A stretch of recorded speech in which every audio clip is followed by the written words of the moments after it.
Yes, I got my clubs back. Now, 5 months later, let's put a bow on this whole saga.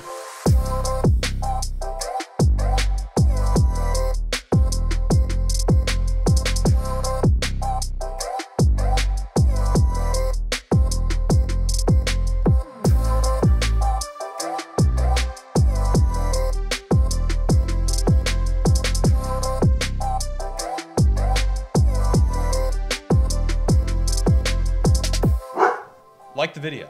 I know it's been a really long time since I got my clubs stolen and a slightly less long time since I got them back. I know I haven't posted about it at all. I felt really weird about milking this whole situation for content, and I figured I would just wait to post something about it until everything was fully resolved. I really just wanted to put everything in one spot. So now if anybody has any questions about what happened regarding my clubs being stolen and then the subsequent donation to the first tee, they can come here and get answers to hopefully pretty much everything. I've got little snippets of details and videos over the last several months, but for organization's sake, I'm probably gonna end up repeating myself a couple times in this video. I'll start from the very beginning. I played Squaw Creek in Fort Worth, Texas with an old teammate of mine. After the round, I set my clubs down behind my car next to the range and went inside to fill out my stats. In hindsight, not a very great idea. I grew up on golf courses, and I've never had an issue leaving my clubs out in the open. And, you know, I've learned my lesson, and I'm never going to do that again. But up until that point, I'd never had so much as a golf ball taken out of my bag. When I came back outside to practice after finishing my stats, I did not find my clubs where I left them. I looked around pretty confused for a little bit, and then went inside to ask the guys in the pro shop if one of the cart kids might have brought my clubs into the clubhouse. As we're looking in the cart barn, I get a notification on my phone from HEB Gas and Grocery that $74.97 was approved on my credit card. I froze my credit card immediately, which in hindsight was not the best idea. I called the police and a squad car came out. While I was talking to the officer, I got another notification that my card was declined for $115 at Split Rail Golf Club right down the road. I immediately called the golf shop and explained the situation. The guy on the phone was actually great. He said, "Those guys stole your clubs? I got them right now. They're walking out of the pro shop now. The crooks." And he said it just like that. The crooks. And I thought, great, we got him. And then I got a call back about 5 minutes later that he actually did not managed to catch the guys. And I can't help but think, if I had not frozen the card and I had instead just let them pay for whatever they were going to get, maybe they were paying for a green fee, maybe they were paying for range balls to go hit, you know, maybe 115 bucks is a lot for range balls, but maybe they were paying for something that would have kept them there. And I guess we're never going to know. But anyway, they got away. All we got was a description. I did have a couple GPS trackers in the bag. First one was attached to my wallet and keys, and they threw that in the trash at the gas station. The second was the AirPods I had in my bag. One of the guys that stole my clubs took a liking to my AirPods, so he started to use them. Unfortunately for him, I got an update on his location every single time he opened my AirPods or started using them. One of the guys I played with came back out to the course and picked me up and drove me to the location where the guy was using my AirPods. He was sitting in a restaurant probably 15 minutes away from the golf course. Another hindsight thing, and I know I did the right thing not doing this, but I wonder if I had just gone into the restaurant, sat down across from him and said, "Hey, I know you stole my golf clubs. Give me my clubs back, give me my AirPods, and I'll walk away and I won't ask any questions. I won't call the police." I just wonder what would have happened if I had tried to reason with the guy. Probably nothing good. The police came, matched the serial number of the AirPods he was using to the serial number that I had in my phone, and took him to jail. And unfortunately, AirPods do not equal golf clubs, so I was kind of left with nothing. The other guy got away with the clubs, and the guy in jail smartly refused to admit that he had anything to do with it. They had pictures of him messing around with my clubs at the gas station, so he wasn't completely off the hook, but at that time, there was nothing left for me to do. I had to WD from the tournament that I was getting ready to play in and drive back to Kansas. At this point, after playing detective for just over 10 hours, I realized I was not going to get my clubs back that day, and I very dejectedly drove back to Frisco without my golf clubs. That night, before I went to sleep, I posted a TikTok describing my situation and showing pictures of the clubs in hopes that more eyes would help my chances to get my clubs back. This video got a ton of views and an outpouring of support. I had a few people asking me to start a GoFundMe, so I did, and we raised just over $5,500. I also had a bunch of people reach out through Instagram and Twitter direct messages offering me component parts to help me put together a new set of clubs. With these parts, plus a replacement set of driver and wood heads from Titleist, I was able to build a full new set of clubs. I took all these parts to my club builder, and we got pretty much everything to nearly exactly how the clubs that were stolen were, as far as swing weight, loft, and lie, and length. It was actually a phenomenal job by him. While I was at the bank taking out cash to pay my club builder, I got a phone call. My college teammates' dad's high school golf coach knows a guy who buys and sells used clubs who bought my set of clubs off the guy who stole them for $500. He pulled the head cover off my putter, saw my name on it, Googled my name, found out that I was looking for this set of clubs, and went to work trying to get a hold of me to get me my clubs back. Big shout out to the gentleman that got me my clubs back.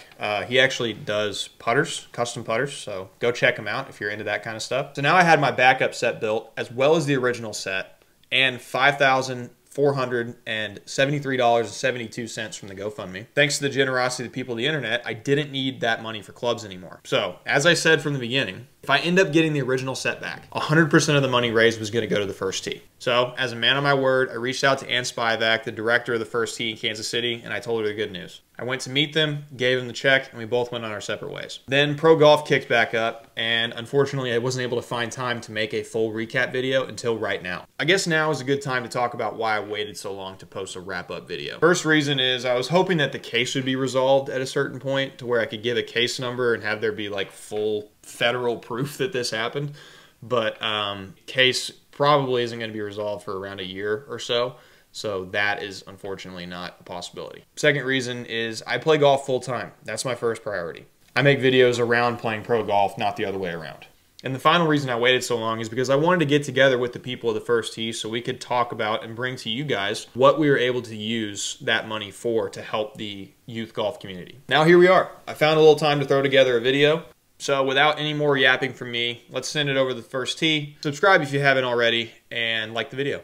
My name's Aiden Petrovic. I'm 13, and my favorite thing about golf is just playing with my friends, and I also like playing with my dad. My name is Justice. I'm 12 years old. My favorite thing about golf is it's a sport that not many kids do. I'm probably the only one in my grade who does golf. I am Jennifer Robinson. My daughter's Justice Robinson. She's been playing for about 5 years.